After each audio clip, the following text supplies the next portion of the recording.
5 বছর কেটে 26-এ আপনার অলিগলি সবই ঘোরা। কি বলবেন? কি বলবো বলতে 21-এ যেভাবে ভোট করেছিলাম আমরা, তখন আমরা বিজেপিতে নতুন ছিলাম, খুব আবেগ ছিল আমাদের। সেই আবেগের অনেক মূল্য চোকাতে হয়েছে আমাদের। আমাদের ভাইদের যখন আমরা জিতেও গেলাম, কিন্তু পশ্চিমবঙ্গ সরকারে যখন তৃণমূল এসে গেল, আমাদের ভাইদের মেরে মাঠে ফেলে রেখে গেছে। আমাদের কত মৃত্যু হয়েছে, কত ভাই ঘর ছাড়া। 26-এ আমরা সেটা আর মেনে নেব না, কিছুতেই না। আমার কোনো মেয়ের, তাদের দুর্নীতি এখনো চলছে, 26-এ 21-এর ভয় দেখিয়ে যাচ্ছে। আমরা সেটা কিছুতেই মেনে নেব না। আর কোনো মায়ের কোল খালি হবে না, এবং আর কোনো ভাই ঘর ছাড়া হবে না। এবার আমরা বুক চিতিয়ে সবাই দাঁড়াবো, কারণ বুঝে গেছি ভাইরা অন্তত তার দিদির ওপরে ভরসা রেখেছে, যে দিদির ভাইরা যদি দিদির হাত ধরে না, আমার যত সৈনিক আছে যদি দিদির হাত ধরে, আমরা জয় জয় মানে উড়িয়ে নিয়ে যাব আমরা তৃণমূলকে। কতটা বিধানসভার টেক্কা দেওয়া বিরোধী আপনার অপোজিশন পার্টি? দেখুন, বেশি আত্মবিশ্বাস থাকা ভালো, কিন্তু বেশি ওভার কনফিডেন্স থাকা ভালো নয় আমি মনে করি।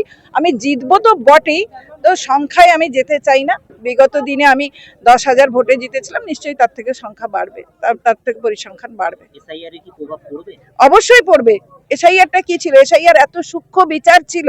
সেই এসআইআর যখন রোহিঙ্গাদের বাদ দেওয়া হয়েছে, দিদি, রোহিঙ্গারা তো কোনো কিছুর মধ্যেই পড়ে না।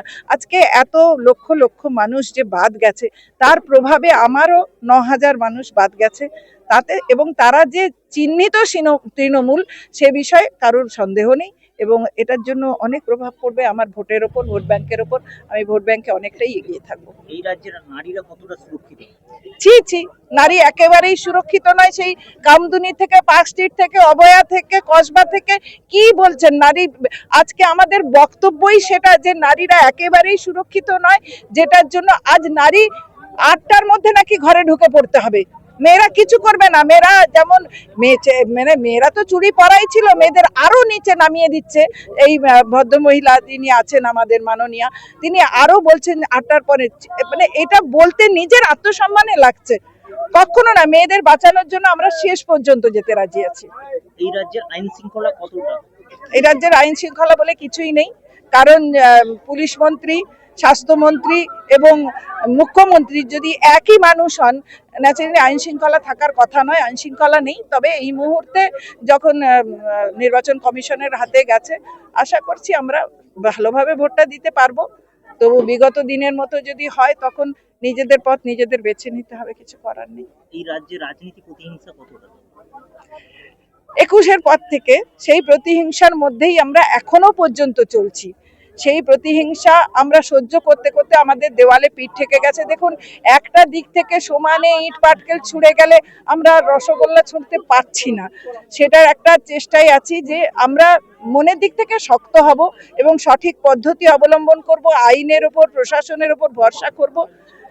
তারপরে আমরা সবাই মিলে একজোট যদি থাকি, আশা করা যাচ্ছে আমাদের জয় ভালোভাবে ত্বরান্বিত হবে। তৃণমূল বলছে লক্ষ্মীর ভান্ডার এবং যুবসাথী নিয়ে তাদের লড়াই।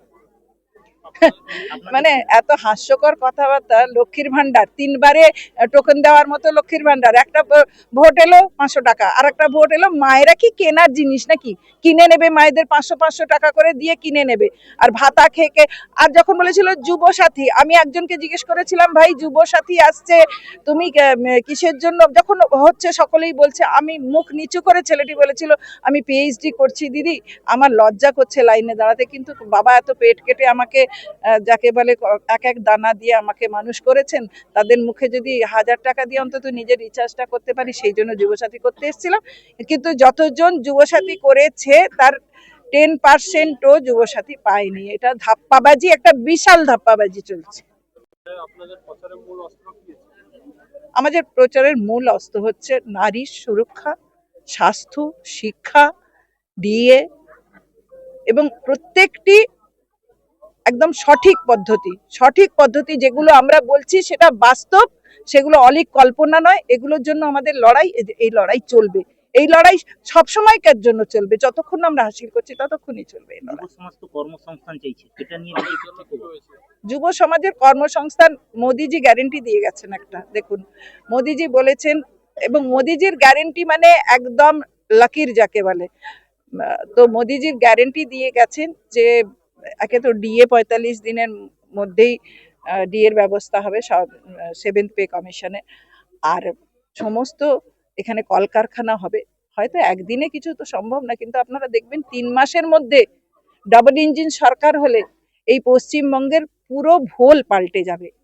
আমরা যে সোনার ভারত আশা করছি, আশা করি সবাইকে সেই সোনার ভারত, সোনার বাংলা উপহার দিতে পারবো আমরা।